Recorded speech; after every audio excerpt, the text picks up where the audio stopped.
bultan kabajamtoota hordoftoota keenya baga Jummaa guyyaa jaalatamaa guyyaa milkii aafiyaa qaamaaf qalbii muraada duniyaaf aakiraa kanaan isin ga'e akkasumas kanneen amantaa biraa qabdan nageenyi rabbii ulfinni alaamana isin biratti haa jiraatu. Muddee 20 odeeffannoowwan kanneen muddee 19 oolmaa kamisaa fi walakkeessa halkanii baa gidduu galeessaaf mujaahidoota Yemen irraa kaasee hanga Sooriyaa, Iraan irraa hanga Raashiyaa fi Ameerikaa Gaazatti maaltu ta'e caayaa balballoomii miidiyaalee idil addunyaa irraa wabeeffate gurraan isin ga'a.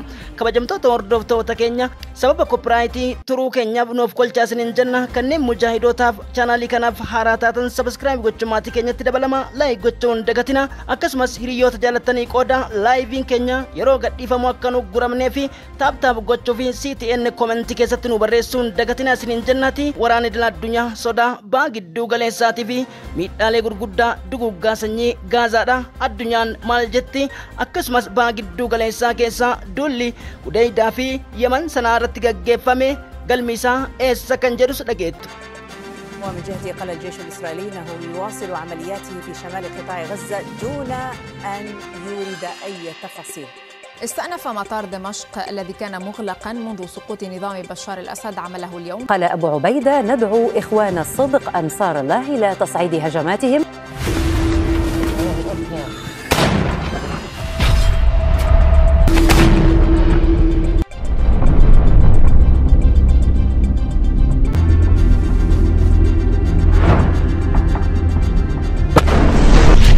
مشترك في سوريا أحمد الشرع أكد أن الأراضي السورية لن تستخدم للهجوم على إسرائيل. قال القائد العام لإدارة العمليات العسكرية في سوريا. قال المتحدث باسم جيش الاحتلال الإسرائيلي إن الاحتلال شن الليلة الماضية غارات استهدفت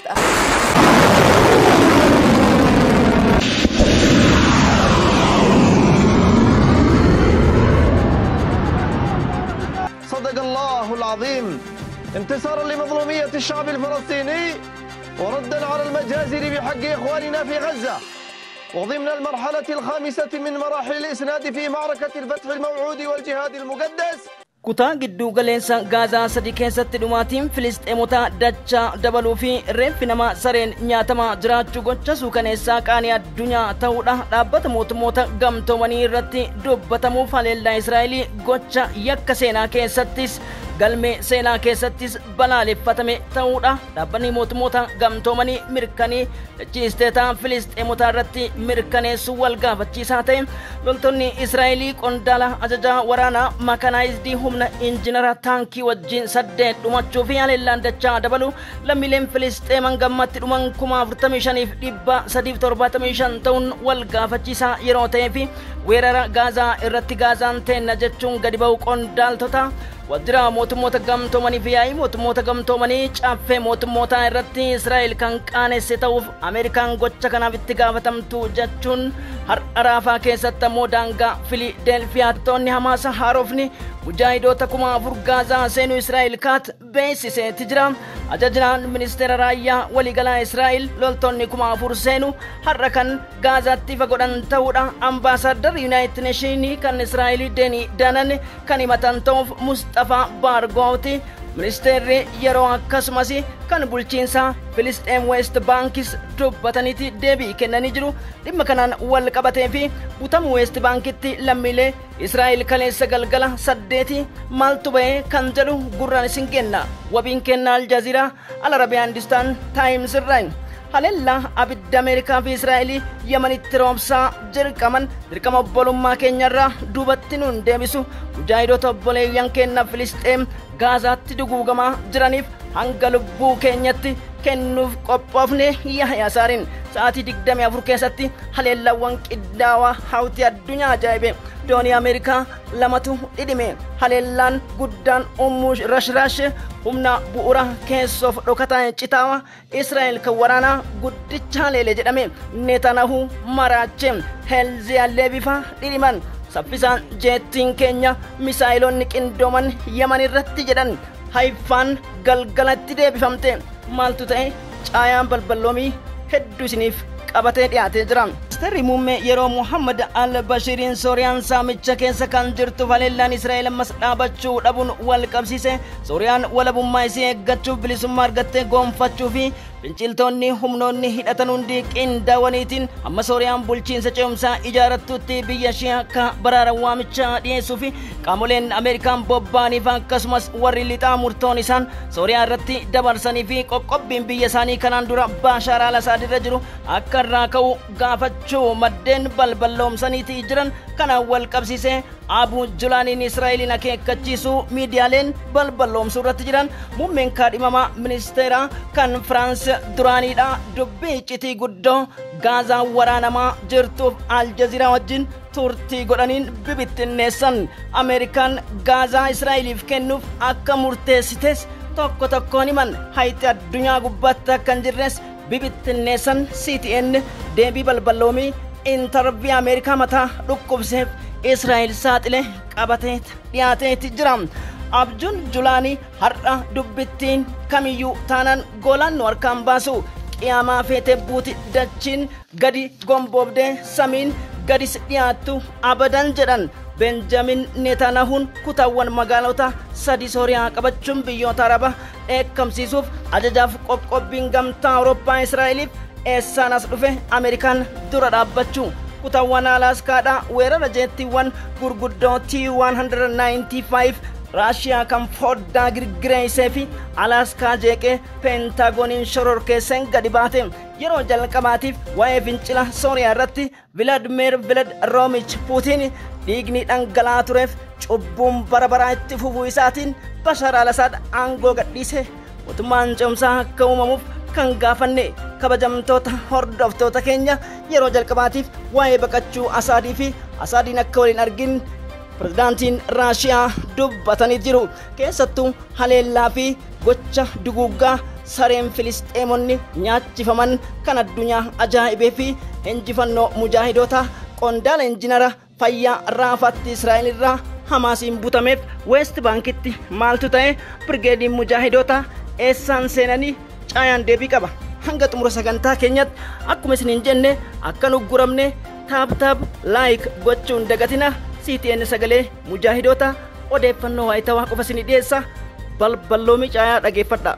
سياسات معلنة في الحقيقة من حيث إرادة الضم أو ما يسمى بفرض السيادة على مناطق واسعة في الضفة الغربية وتكليف هو الضغط على حركة حماس في إطار مفاوضات وقف إطلاق النار.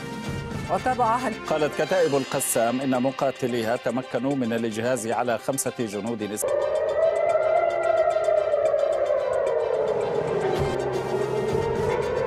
أحد ضباط الفرقة 252 قال إن القواعد المتبعة هي تصوير فسينظر المسلمون إلى ذواتهم. يتبع الحيوان غريزته فيلغ في جسد مقتول والجسد مسجى لا يشعر كرامة الأحياء ما تقطعه هو القي حيا لا من رحل. في بقعة الأرض تلك مجازر يومية يحرق، وهذا يعطي الفصائل إمكانية المواجهة في هذه المناطق، بمعنى أن عملية אני מציע למנהיגי החות'ים לראות ולהבין ולזכור מי שמרים יד על מדינת ישראל. Nagaya karoorri boru eessatti dhiiga dhugna eessatti dhangalaafnu hirriba lafaatiin qabuu qabna dirriqata hirribni qaxaxa jedhaniit abjuu isaanii dhiiga qulqulloota ilmaan hortee ambiyoota dhuguuf osoo ciisaniitiin itti burraa'isan haleellaan gurguddaan diroonii Hamaasiif akkasumas kanneen biroo Yerusaalemii fi Ashkaloon irratti dhoheen dhagahame. Warri miidiyaatiif alaarmiin yookiin saayiran alaarmiin itti fufe eenyu abadan haleellaa kanaan Hamaasii miti. Hamaas bade jedhan dubbiin alaqsaa taate. Haleellaa cimaa lubbuu nama galaafachuun sareen nyaattu addunyaan arguufarra dhiqqamte. Dubbiin har'a muddee 19 kamisa taate Gaazaa keessaa injifannoo mujaahidoota dhidhima Filisxeemotaatii fi akkasumas gargubaa fi misaayiloota Falasxiin lammaffaadhaan Rashraashitti diippoo waraana boba'aan beenzila xiyyaarotaatii fi humni maadhee lafa jalaa haleelame. Sa'aatii 24 keessatti haleellaa 2 dooniin Ameerikaadhaa guddichi Abrahaams dhidhimuun mirkanaa'e. Ameerikaan qaba ganna dhiisa jette. Haifaarratti ammoo haleellaan dabalatas dhidhime. hawtii Yamanootaatiin Muhammad Ali Al-Hawtiif Abdul Malik Al-Hawtii Yahya Saareenii wal duraa duban ibsa kennan. Sagalee mujaahidoota ta'uu dubatti hin deebinu. Lubbuu keenyaaf kutannee jirra jechuun dhaga'amte. Yoom dubbiin kanatti dhaabatte. Loltoonni Israa'elii 8 Raafaatti dhumanii. Qajeelchi waraanaatii fi akkasumas komandariin humna beekamoo ta'e kan ajaja taankota Israa'elii komandarri beekaman qabame jedhame. Diippoon waraanaa haleelamuu qaban xiyyaaronni laboobban. Neetaanahuun ajjeesuuf jecha ergaan dhagahamte Shimbeetiin bira geette. Ergamtoonni lammii Israa'elii Yahudota 700 Yerusaalem dhiyaatti Shi'aa Iraanotaatiin dhidhimuun dhagayame har'a mirkanaahe. Maaliif جنان دبين أكنا الذي أوردناه قبل قليل. الخبر العاجل عن القسام تقول أحد مجاهدين طعن ضابطا صهيونيا و3 جنود من النقطة 0 وأجهز عليهم وغنم أسلحتهم في مخيم جباليا. هذه سابقة في هذه الحرب. قالت القناة 12 الإسرائيلية أن الجيش الإسرائيلي يعاني نقصا حادا في صفوفه بنحو 7,000.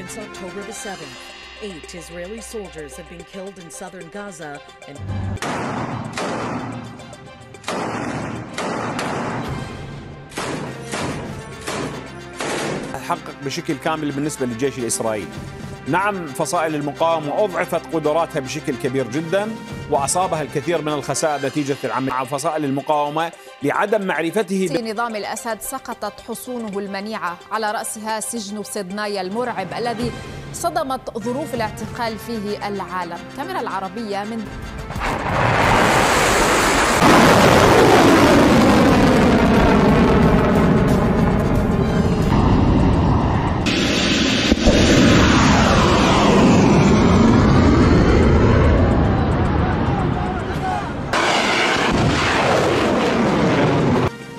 which the Houthis have been using in ways that effectively contributed من خلال هجماتهم. القوات المسلحة اليمنية عملية عسكرية نوعية استهدفت هدفين عسكريين نوعيين وحساسين. إسرائيلية توقف حركة الملاحة الجوية في مطار بن غورون الدولي.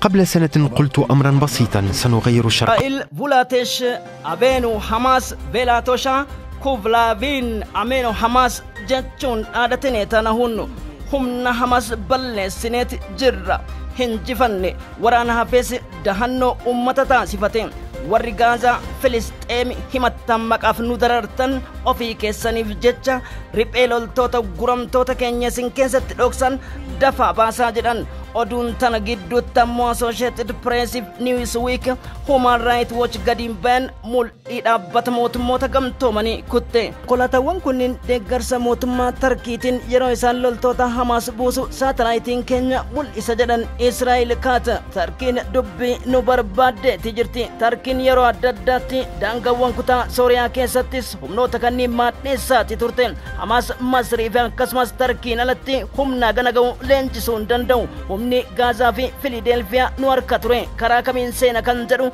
akkasumas Hizbollaaf isaan addaan kunnee ture. Dayaaf Gaazaan hariiroo addaan citan kuni hojii Tarkiiti jechuun Tarkiitti dhaadatan. Ministeerri damee alaa Tarkii Hakan Fidaa ammoo waan irraa quban qabnu kuni maraattummaa jechuun Israa'eliif kaati deebisan. Konkolaattonni saatalaayitii irraa mul'atan kun loltoota haaroo Birgeedii Alaksaadha 4,000 leenjisuudha saatalaayitiin arganne jechuun Tel Aviv jeequmsa guddaa keessatti seenuuf yeroo ammaa kutaa Kaayinusitti fuulli loltoota haaraa jiraachuu Israa'el kan amante ta'uu Associated Press gabaasu Al Jazeeraan mirkaneessee jira.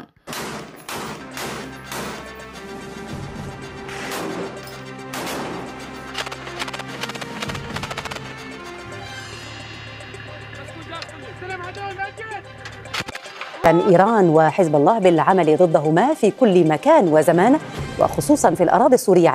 أفادت القناة 12 الإسرائيلية بأن رئيس الوزراء بنيامين نتنياهو والرئيس الأمريكي المنتخب دونالد ترامب بحث هاتفيا الليلة الماضية تطورات في سوريا. الحب والخير ويرسم الفنانون الجمال.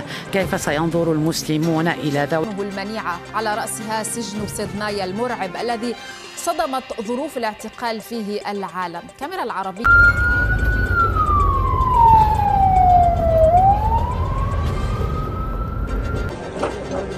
Americans are covering up the Israeli crimes. This has been the American behavior. To get together. للإدارة السورية الجديدة إنه يجب رفع العقوبات المفروضة على سوريا كما يجب رفع هيئة تحرير الشام من قائمة المنظمات Imamaan ministeera damee alaa Firaansis dubbitti iccitii gurguddoo Gaazaa dhidhimsaa jirtu dubbiin Dominik Deevid Viilaapiin jedhan addunyaa wal gaafachiisaa jira. Heerri imaammanni mirga namoomaa Gaazaa keessatti kan xaxame har'aa miti. Aangoon Ameerikaa isiin baha giddu galeessa keessa osoo hin ta'in biyyoota akka gaanfaa Afrikaa, Itoophiyaa, Suudaan kanneen akka Koongootti dhaadachuu dandeessi. Israa'el olaantummaa isii jalqabuma maappiidhaan Ameerikaas mo'atte jechuudhaan turtii Aljaziiraa gubbatti seenaan Filisxeemotaa yoo addunyaa guutuu ijaaruu barbaanne har'a hojjetamuu qaba. Shirri dabaa cubbuun aangoon hiree murteessummaa dandeettiidha dhaabbata mootummoota gamtoomanii keessatti ta'eef Filisxeemotaaf haara galfiin kennine jedhan. Haleellawwan gurguddoon keessattuu gocha suukaneessa sareen ilmi namaa nyaatamuu caala qaaniin addunyaan jirtu. Kanaaf tokkummaa dhabuun biyyoota Arabaa wal facaasuuf aayidoolojii garaagaraa hordofuuf bu'aa irratti walirra fe'aniitiin gama birootiin ammoo ofii isaaniitii wal hasaasaa wal dhabamsiisuun biyyoota Arabaa Sooriyaan maal keessa jirti uummata bilisoome irratti idaa biraa fe'aniitiin har'a callisanii taa'aa ilaalaa jiraachuun hireen Gaazaadha hedduu na dhiba. Dubbiin kun ammoo wal waraansa addunyaa baha giddu galeessaa keessatti seenti jechuun dubbate. Raafaan haleellaa gurguddoo qondaala beekamaan jinara taankota Israa'el qabe loltoota 8 dhidhimsan birgeedii mujaahidoota duuti ammaattus bookkisuu irratti jira jedha. Al Arabiyaan haleellaa abidda Ameerikaa fi Israa'el Yemenitti roobsaa dirqama obbolummaa keenyarraa duubatti nuun deebisu mujaahidoota obboleeyyan keenya Filisxeem Gaazaatti duguugamaa jiraniif hanga lubbuu keenyatti kennuuf qophoofne Yahyaa Saariin sa'aatii 24 keessatti haleellaawwan qindaawaa hawtii addunyaa ajaa'ibe. Doonii Ameerikaa lamatu dhidhime. Haleellaan guddaan rashrash humna bu'uura keessoof dhokataa citaawa Israa'el kan waraanaa guddicha leele jedhame Netanyahu maraache. Ministeerri muummee yeroo Muhammad al-Bashiriin Sooriyaan saamicha keessa kan jirtu haleellaan Israa'el ammas dhaabachuu dhabuun wal qabsiise. Sooriyaan walabummaa isii eeggachuuf bilisummaa argattee goonfachuu fi finciltoonni humnoonni hidhatan hundi qindaawaniitiin amma Sooriyaan bulchiinsa ce'umsaa ijaarattutti biyya ishee akka baraaran waamicha dhiyeessuu fi qaamoleen Ameerikaan bobba'aniif akkasumas warri lixaa murtoon isaan Sooriyaa irratti dabarsanii fi qoqqobbiin biyya isaanii kanaan dura Baashaar al-Asaad irra jiru akka irraa ka'u gaafachuu maddeen balballoomsaniitii jiran kanaan wal qabsiisee Abu Julaaniin Israa'eliin akeekkachiisuu miidiyaaleen balballoomsuu irratti jiran bulchiinsi qotataaf akkasumas dhiiga namaa dhuguun beekamu Baashaar al-Asaad ilmi Hafiz al-Asaad bulchiinsi warra Asaadotaa waggoota 54 Siiriyaa dachii qananii badhaatuu fi seenaa amantii hundee saabaaf ambiyoota warra sunna aljamaa dhidhimsuudhaan hanga lubbuu nama miliyoona 2 keemikaalaan dhidhimsaa turanitti galat malee holqa keessaan akka jeedalaatti baqatee Mooskootti argame. Pirezidaantiin Vladimir Puutiin waa'ee baqachuu al-Asaad har'a wal arguu isaaniitiif yeroo jalqabaatiif dubbatanii dhiigni cubbuun Sooriyaatti baay'achuun waliigalteen biyyoolessaa akkasumas mootummaan ce'umsa Damaasqoo akka ijaaramuuf jecha bahi jenneen jechuun dubbatanii. Haleellaan Israa'el miidhaa dhaqqabsiisu bira darbeetiin Israa'el Yerusaalemitti ijji kenna kan qiyaafataa jiru jechuun Benjamin Netanyahu saffisaan gaarreen Golaan akka gadhiisan Abu Julaan yookiin Ahmad Hussein qondaalli waraana waliigala humna HTC Hayat Tahrir al-Sham Ahlussunna wal Jamaa loltoonni falmattoota aqiidaa haqaa dubbatan jechuu Aljaziiraan gabaase. Kabajamtoota hordoftoota keenya Turkaan tokko saamaa jiraachuu kaaba Siiriyaa ragaaleen mul'atu irratti jiran Ameerikaan ibsaan dhiphatte. Manni marii mootummoota gamtoomanii gamtaan Awurooppaa maqaadhaaf ibsa baasee lallabaa jira. Haa ta'uutii ammoo Federeeshiniin Raashiyaa karaa ambaasaaddara ishiitiin namni Filisxeemota duguugsisaa jiruuf olaantummaa kanaaf dorgomaa jiru Raashiyaa osoo hin taane Ameerikaaf Israa'el jechuun balaa irratti roobsu Axios قباسين. باسم الخارجية القطرية ماجد الأنصاري إن قطر لم تتراجع عن تجنيد وساطتها لوقف إطلاق النار في غزة إلى حين إظهار الأطراف الإقليميين هنا وفي المنطقة حول التصعيد العسكري وإدخال المساعدات إلى غزة أول لسقوط نظام بشار الأسد في سوريا توجهت الأنظار إلى موسكو الحليف الأبرز للنظام السابق وسرعان أنظمة الدفاع الجوي دمرت 15 طائرة أوكرانية مسيرة خلال الروسية في البحر المتوسط. لا تزال إيران الدولة صاحبة الانتشار العسكري الأجنبي Kutawwan Ameerikaa beekamoon yeroo baay'ee Afgaaniistaan T-195 Raashiyaatiin shororkahan jeettiiwwan yoo girgiran hawaa fageenya miliqii meeqa keessaa ijaan hin mul'anneen foddaawwan gamoo Alaaskaa sosochoosan. Joon Baayiden dubbiin garamidha. Tiraamp neevar jedhan dubbiin Alaaskaa irratti xiyyaarota gurguddoon weeraruudha. Aari daala waraanaaf dhukaa atomikii boombii kan ta'e Giloor Kilooliiviin ta'uu in oolleedha. Namni sajjeeses qabame haleellaa saffisaa erga doomaan murteesse qalama diimaan har'a murteessan keebii fi odeessaa barbade suuratti argamti. Oorishineekiif qiyaamaan misaayilota daqiiqaan dura Raashiyaan Yuukireen irratti roobaati jira. Eeggadhaa Estooniyaaf Poolaand warra addunyaa kana shororkeessitan haati dabaree Jarmanii fi Firaans UK jechuun Vilaadimir Puutiin dhaadatan nama harka mirgaa atomii dhaban. Ameerikaan ibsicha balaaleffattus eenyu qindeessa gaaffii jedhuuf odeeffannoon imeejii yookiin suuraa saatalaayitii Ameerikaa mirkaneessuun himame. Zeleniskiin abbaan koomedii fi mucaan qaruuraa halkan waliin darsa dhahee guyyaa biyya bulchu dhiphate. Haleellaan Oorishineek amma Kiyev irratti deemaa jiru Ameerikaas naasisuudha. Associated Press gabaase. Tokkummaan keenya haa jabaatu. Guddinaaf kaayyoodhaaf mul'ataaf bakka yaaddan hunda rabbi sinaa geessu. Filisxeemotas addunyaa qulqullus nagaya globalizationii hawwina. CTN.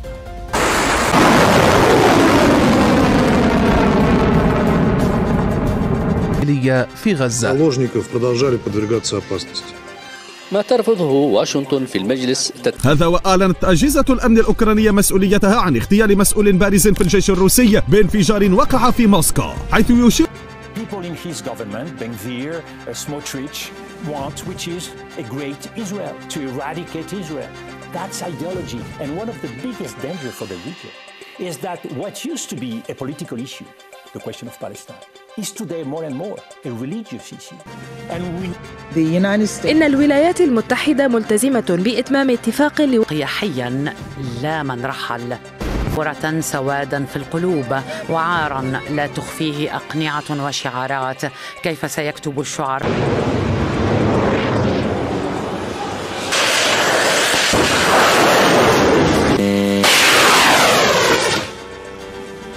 خين باليستيين فرط صوتيين نوع فلسطين 2 وقد حققت العملية أهدافها بنجاح بفضل الله ونفذت